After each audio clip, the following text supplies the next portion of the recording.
Actions, Words, Desires by Archibald Brown. From The Heart's Cry After God, 1879.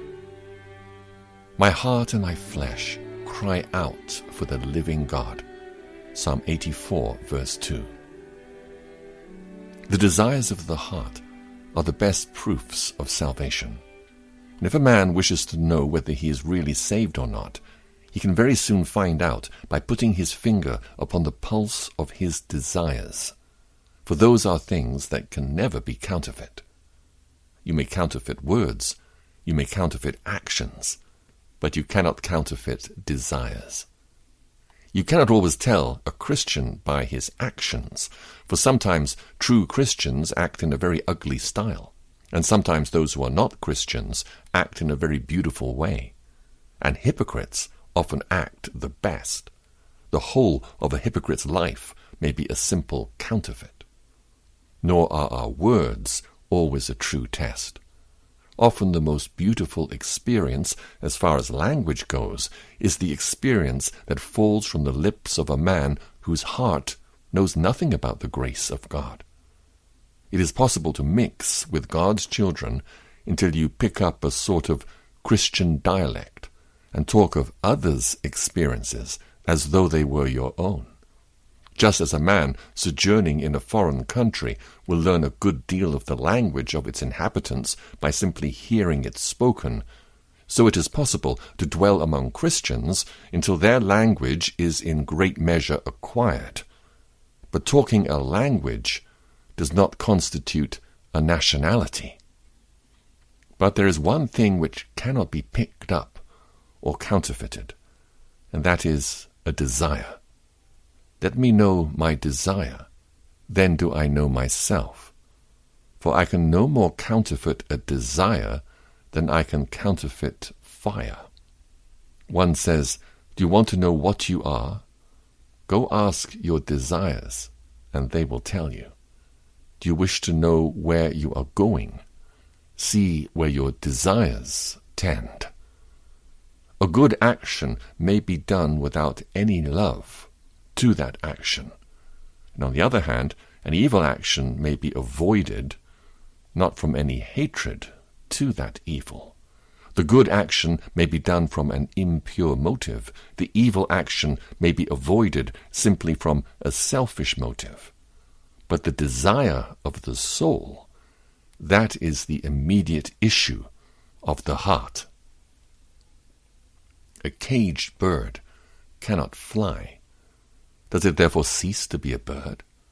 No, that it does not fly is because it is in a cage.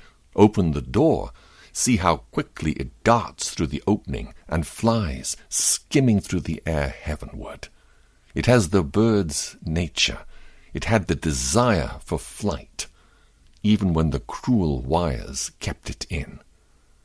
And so it is with the child of God. Often does he get caged. And if you were to judge simply by appearances, you would say, surely he has not the nature of the Christian within. Only open the door, only give him a chance of flight, and you will see then that after all the desire of his soul has been towards God. For in the language of my text he says, my heart and my flesh cry out for the living God.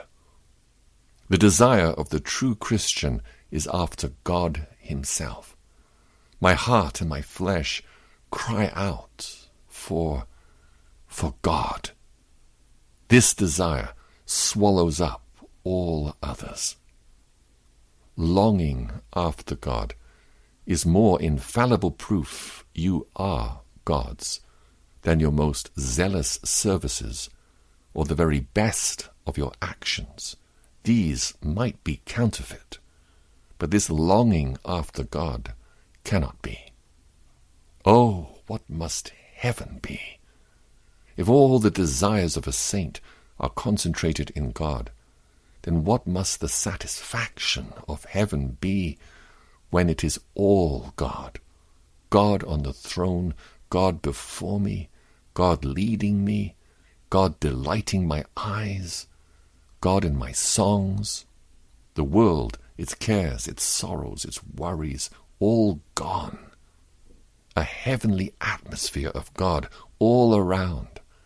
How unutterably deep the satisfaction. My heart and my flesh will no longer cry out for God, but will eternally rejoice in him. Do not I love thee, O my Lord? Behold my heart and see, and chase each idol far away that dares to rival thee. Thou knowest I love thee, dearest Lord, but oh, I long to soar above the sphere of mortal joys, and learn to love thee more. Philip Doddridge.